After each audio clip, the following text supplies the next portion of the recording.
Olá, pessoas! Começa agora mais um episódio do Etc e Tal. Eu me chamo Silmara Durães e nesta temporada contamos com um convidado especial. Este é César Rafael, tradutor e intérprete da língua brasileira de sinais. Conta pra gente qual é o seu sinal. O meu sinal em Libras é assim. César vai estar conosco facilitando essa discussão para você, da comunidade surda que está nos acompanhando em vídeo. Preparadas? Dispostas? Então vamos lá!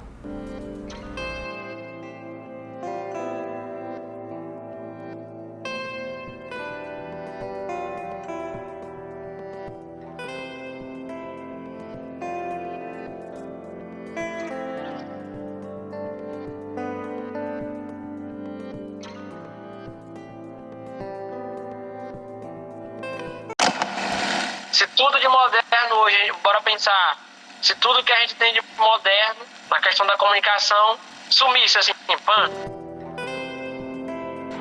Eu sempre falo, o que é a fábrica, né? A fábrica, ela surge como esse projeto estratégico para fazer a pesquisa sair da prateleira, né? Ela tem que atender alguém, ela tem que atender uma comunidade, ela tem que atender... Querendo barrar a gente de usar o medonha, né? Porque para eles é algo, como pede a questão do sistema, lugar tal, estado tal, região tal, medonha é algo, uma palavra negativa, né? Mas pra gente não, medonha é algo bom, é algo grande, é algo incrível, maravilhoso, né? E por isso o nome da rádio é Quilombo FM, a Medonha. São produtos que melhoram a vida das pessoas, que estão precisando daquela inovação.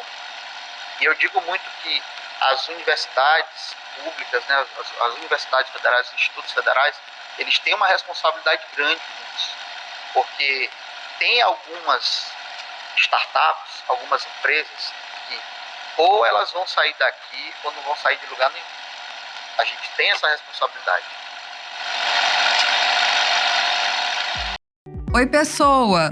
Seja bem-vinda a mais um episódio do Etc e Tal, podcast do grupo de pesquisa em comunicação, tecnologia e economia, o Etc, da Universidade Federal do Maranhão. Eu me chamo Silmara Durães e estou com você ao longo desta temporada. No episódio passado, abordamos a experiência do coletivo Menina Cidadã no território da macro-região da cidade operária, procurando demonstrar como a interseccionalidade pode ser uma ferramenta útil para o ecossistema empreendedor. Se você ainda não ouviu, depois vale a pena dar um clique lá. Dito isso, vamos ao episódio de hoje?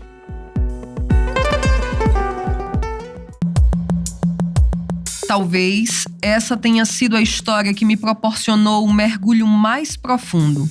Uma espécie de cataclisma, um vendaval, que me fez viajar quase 200 quilômetros nos últimos dias de dezembro de 2023 para o centro do mundo. Um território quase desconhecido para mim, mas de onde eu tinha ouvido falar sobre uma TV e rádio quilombola, que atua em múltiplas plataformas fazendo comunicação ancestral, comunicação de dentro para dentro. Nessa época, nós estávamos estudando no Etc. o fenômeno dos hubs, como um processo comunicacional de construção de comunidades. Se alguém me dissesse, naquela época, que meses depois eu estaria realizando uma pesquisa sobre hubs, eu talvez não acreditaria. Com a ajuda de Munim Sodré e Raquel Paiva, compartilhamos a compreensão de que a comunicação é inseparável da comunidade. Para Raquel, falar de comunidade atualmente não pode ser como um retorno ao passado idílico em que todos vivíamos em paz uns com os outros, até porque isso nunca existiu. Na verdade, trata-se de um movimento de resistência ao projeto de mundialização e progresso que obstrui a realização dessa utopia. A comunidade é o que surge das cooperações e conflitos que acontecem entre as pessoas em qualquer território. E se a comunicação é, como diz o Munins, a ação de pôr em comum as diferenças, eu precisava compreender de perto como acontecia o trabalho da TV e rádio Quilombo Rampa.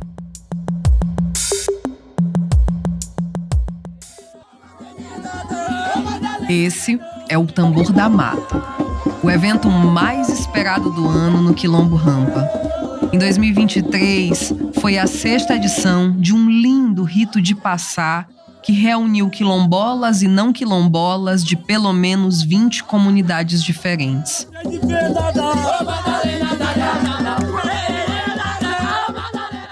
Apesar de acontecer no dia 31 de dezembro, os preparativos começaram muito antes e envolvem o território de forma ampliada. Ninguém quer ficar de fora, muito menos as crianças.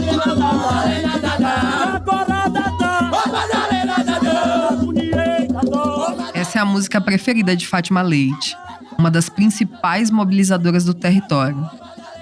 Ela faleceu há 2 anos, vítima de um câncer no intestino que se desenvolveu de maneira silenciosa enquanto ela gestava sua filha, Rafisa. Para a dona Raimunda, sua mãe, esse momento ainda é muito difícil. O tambor é a cara de Fátima, me disse ela, em uma conversa que eu preferi não gravar, acrescentando que às vezes o seu coração se abre, mas às vezes ele se fecha. Uma relação ambivalente causada pela dor da perda de uma pessoa tão importante quanto Fátima. Ela era guardiã da memória do território e, por isso, recebeu uma biblioteca em sua homenagem, situada na sede da TV Quilombo, que também foi um sonho sonhado por ela. Quem assumiu uma parte das responsabilidades e também o compromisso de preservar sua memória foi Raimundo, ao lado de toda a família. Raimundo, quem é tu? De onde vem? Conta pra gente. Eu vou resumir, né? Mais ou menos que é eu, porque na verdade nem eu sei muito bem quem sou eu ainda, né? Eu tô descobrindo.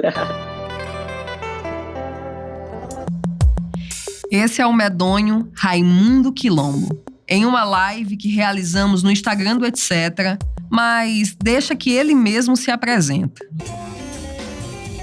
Mas pra quem não me conhece, eu sou Raimundo Quilombo, né? Eu moro no Quilombo Rampa, no centro do mundo, que é situado a 27 quilômetros da cidade de Vargem Grande, aqui mesmo no estado do Maranhão. E eu sou um dos criadores, né, da Rádio TV Quilombo Rampa, né? Uma rádio e TV que é totalmente diferente de todas as rádios e TV que a gente já viu até aqui, né? Então, eu moro em um território quilombola, né, composto por 4 comunidades que são certificadas pela Fundação Cultural Palmares e outras 12 pequenos povoados, né, que são quilombolas, né, mas não são comunidades certificadas, mas que são desse nosso território, né, como uma forma que os mais velhos usaram como uma forma estratégica, né, de proteger as terras, né. Raimundo conta que a comunidade existe desde o século XIX, quando 20 famílias chegaram no território fugindo da escravidão.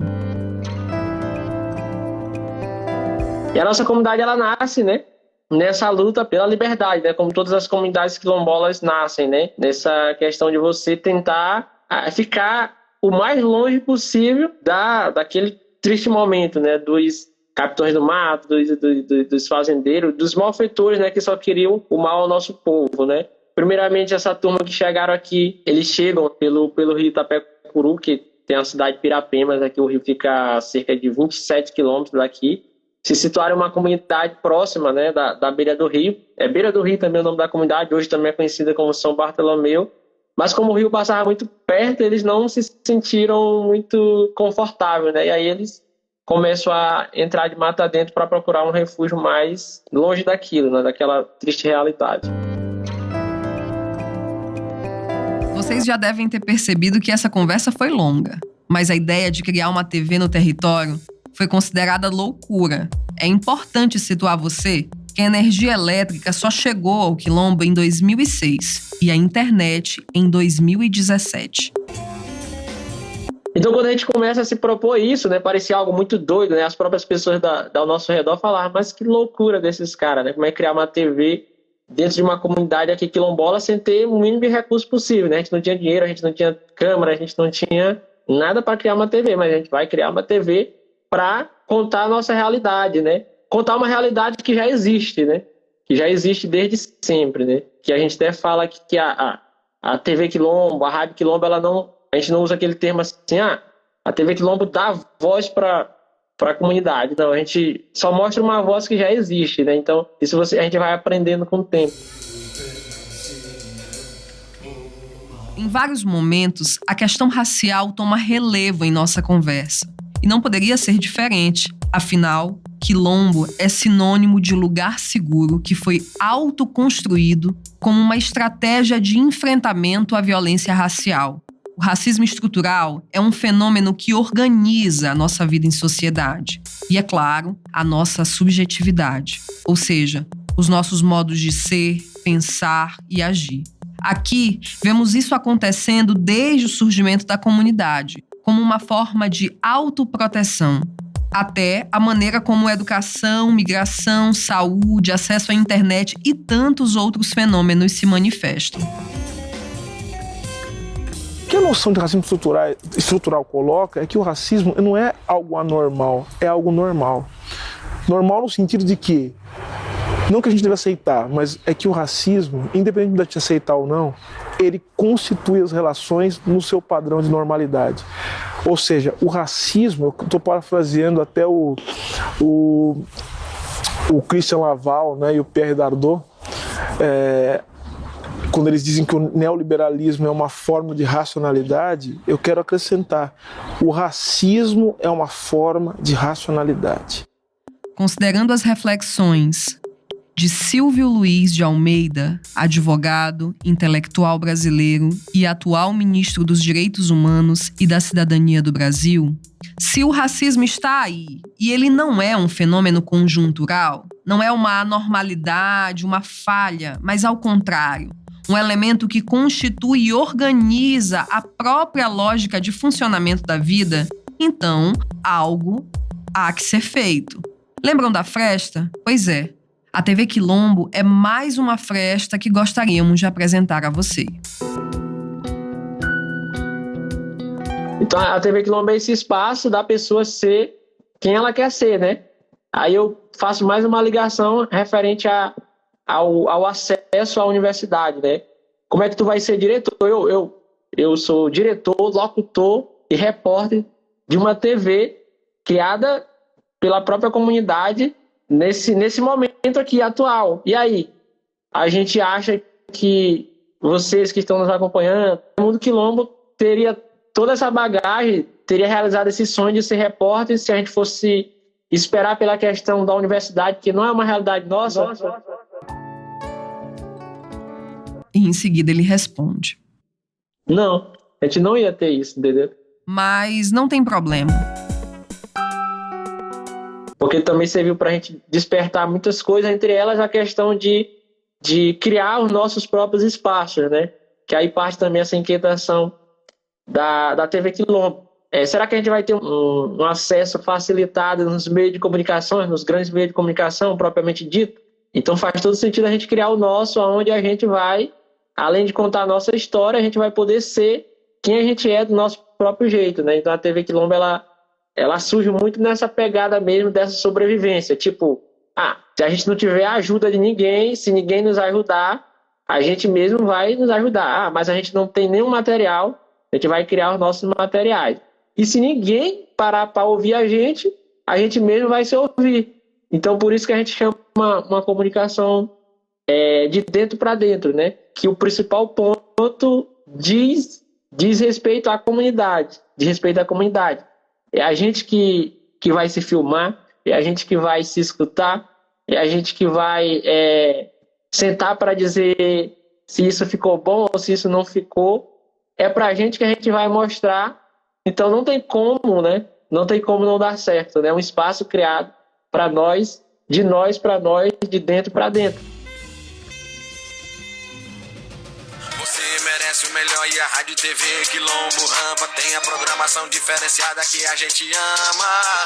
Rádio e TV Quilombo Rampa, Rádio e TV Quilombo Rampa. Essa história é pra sempre. Venha, se ligue na gente, você vai se apaixonar. Ligue na gente, você vai se apaixonar. De volta aí com a nossa História Medonha aqui diretamente dos estúdios da Rádio da TV Quilombo. E hoje estamos recebendo aqui, depois de uma parada aí, de uma pausa aí de muito tempo. O último entrevistado aí foi o grande João Mendes, aí da Radiola e Alvinegra, estava contando a história dele. E hoje a gente está recebendo aqui o presidente, Francisco de Assis, aqui do presidente da comunidade do Quilombo Rampa, no nosso programa História Medonha. E você que está aí nos assistindo, nos ouvindo em todas as nossas plataformas digitais, através do Facebook, Instagram. A partir de agora a gente vai dar início à nossa mais nova temporada do nosso programa aí, História Medonha, nosso podcast. Eu e com ele aqui para falar um pouco aí. E assim, foram desenvolvidos de forma inovadora vários artefatos pela TV Quilombo para viabilizar o processo de experimentação, documentação e transmissão por meio da comunicação ancestral na comunidade. Câmera de papelão, tripé de bambu, bambu drone, microfone de graveto, cofo, enfim, esses são alguns exemplos das criações desenvolvidas por eles. Inovação é uma daquelas palavras que anda de boca em boca por aí e, por vezes, termina se esvaziando de sentido, virando uma espécie de fórmula pronta, sabe? Mas, afinal, de qual inovação estamos falando? No termo inovação, né, eu trago aí a frase que eu sempre gosto de citar no final, né, quando eu estou falando sobre isso, de um economista italiano, que é o Michele Boldrin. Ele diz que a inovação hoje ela destrói empregos numa rapidez maior do que a educação consegue salvar esses empregos. Então, é o cenário que a gente tem hoje. A gente tem um cenário de muita inovação, de muita tecnologia, de empreendedorismo, mas até que ponto, né, a gente vai conseguir salvar essas pessoas que estão sendo engolidas por tecnologia, por inovação? Então, a gente diz assim, que a solução também é um problema, né? Porque a inovação resolve muita coisa, mas ela também cria problemas para a gente. Esse é Daniel Lima Gomes Júnior, diretor da Agência de Inovação do Instituto Federal do Maranhão. Ele coordena um dos projetos estratégicos no IFMA, chamado Fábrica de Inovação, que surgiu em 2017 a partir de um mapeamento que identificou alguns indicadores que precisavam de melhorias, dentre eles o de pesquisa e desenvolvimento. O quantitativo de projetos que tinham relação com a comunidade e com o Maranhão ainda era muito baixo. Quando começaram, foram implantadas 2 fábricas de inovação, mas atualmente o Instituto Federal conta com 25 fábricas distribuídas pelos vários municípios do estado. Eu sempre falo, o que é a fábrica, né? A fábrica ela surge como esse projeto estratégico para fazer a pesquisa sair da prateleira, né? Ela tem que atender alguém, ela tem que atender uma comunidade, ela tem que atender, às vezes econômico, tá? É um problema econômico de uma empresa daqui da região que poderia melhorar, otimizar seus processos.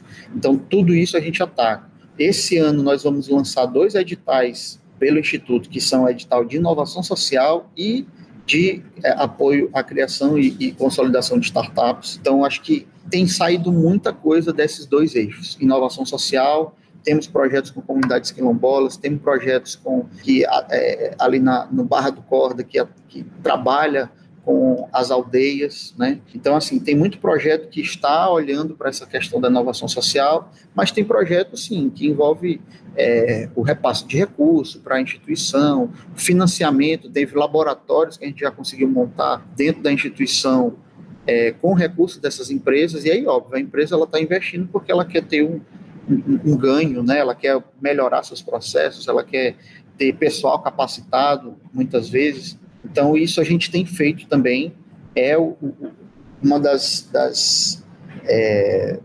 missões que a gente enxerga dentro da fábrica, mas também, nos últimos anos, a gente está trabalhando muito nessa questão da geração de startups.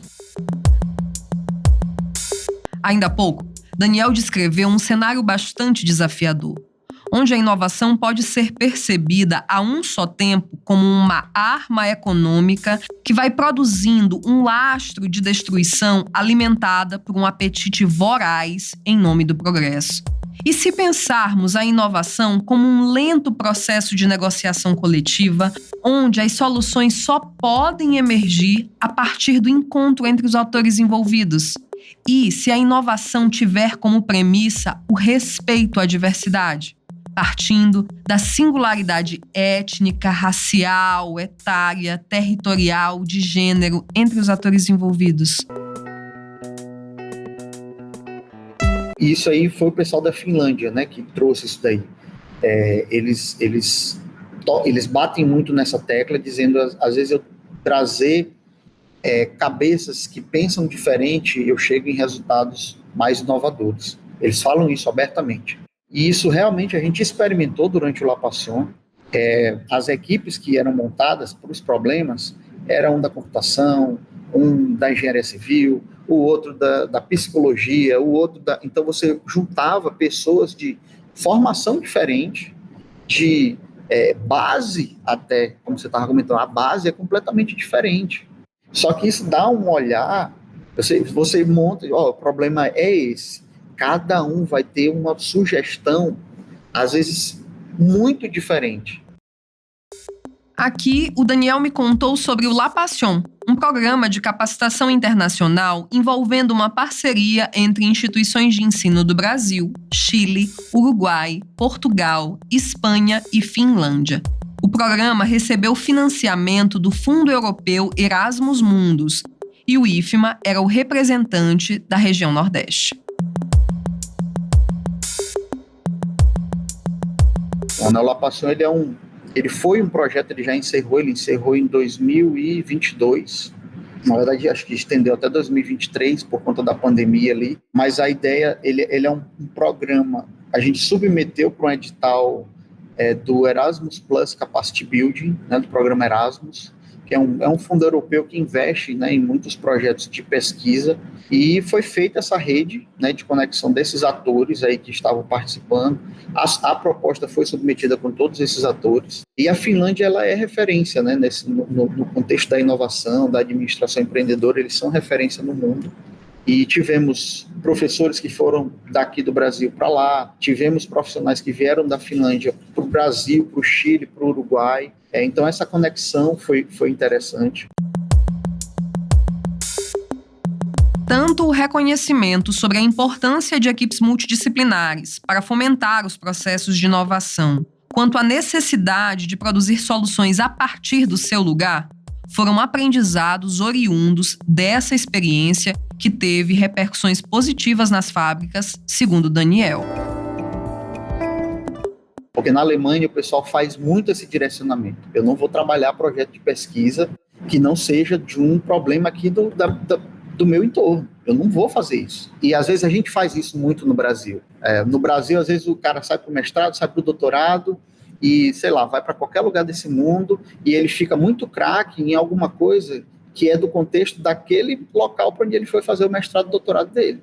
E ele fica muito bom daquilo. E quando ele volta para a sua cidade, para o seu estado, ele não consegue dar essa chaveada e dizer assim, tá bom, eu aprendi aquilo lá, mas como é que eu aplico agora isso aqui para os problemas que eu tenho aqui? A gente fica replicando conhecimento que às vezes está resolvendo o problema dos outros e não nosso. E é por isso que a experiência da TV Quilombo tem tanto a contribuir com o ecossistema empreendedor. Se tudo de moderno hoje, bora pensar, se tudo que a gente tem de moderno na questão da comunicação sumisse assim, a comunicação pra gente, ela não ia sumir, entendeu? Ela não ia deixar de acontecer, porque é algo muito antes da modernidade, é algo ancestral. Superar a aparente contradição entre tradição e inovação é um caminho possível para ampliar as margens de negociação. No ambiente universitário, por exemplo, a conexão entre ensino, pesquisa e extensão é indispensável para que as soluções possam ser produzidas de maneira conjunta com os principais públicos de interesse. E eu digo muito que as universidades públicas, né, as universidades federais, os institutos federais, eles têm uma responsabilidade grande com isso, porque tem algumas startups, algumas empresas que ou elas vão sair daqui ou não vão sair de lugar nenhum. A gente tem essa responsabilidade. A inovação não precisa ser ferramenta de adaptação, como diz Michel Calon, e a TV Quilombo pode confirmar. Então a gente não tem essa questão de você adaptar a realidade a melhor modernidade à sua realidade.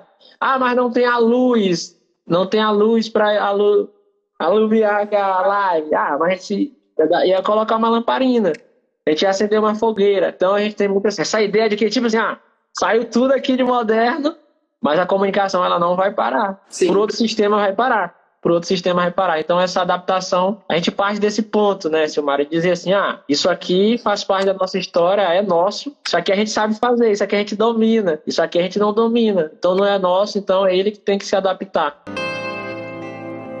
Pensar uma solução a partir do centro do mundo.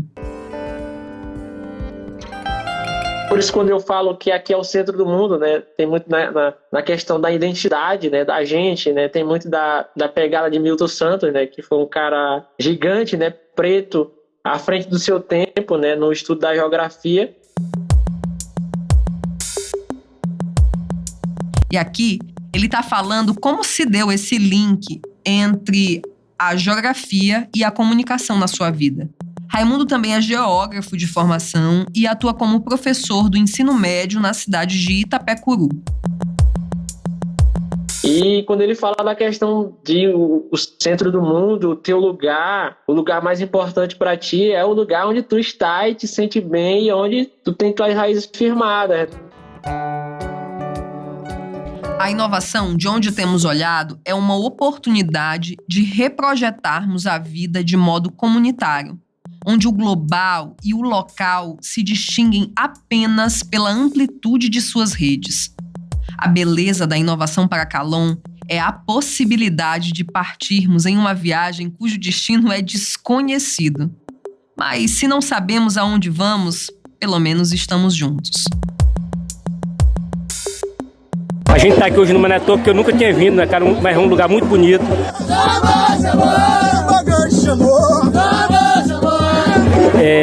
E a gente espera que esse tambor, cada dia, ele cresça mais, né? A gente hoje é o 6º ano, né, que a gente está realizando, e a gente espera que no próximo ano esse tambor também seja em outro local, mas que seja um local também, um ambiente agradável, um ambiente onde a gente se sinta acolhido, que hoje aqui está maravilha, cara. Um público maravilhoso, e eu tenho mais que agradecer. Eu, como do líder desse território, eu fico feliz por isso. E eu tenho certeza que esse território não para por aqui. A gente cada dia vai lutar para que as pessoas que aqui vivem melhor, com muita diversão. Obrigado e obrigado.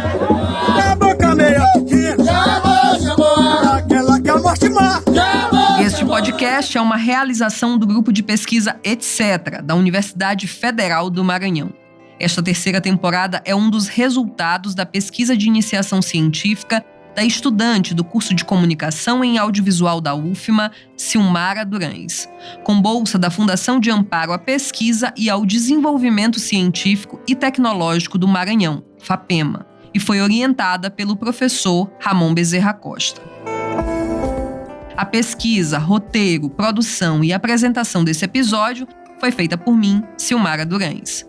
Foram entrevistados para este episódio Raimundo José da Silva Leite e Daniel Lima Gomes Júnior. A edição é de Sailon Souza. Trabalhos técnicos, Jorge Souza.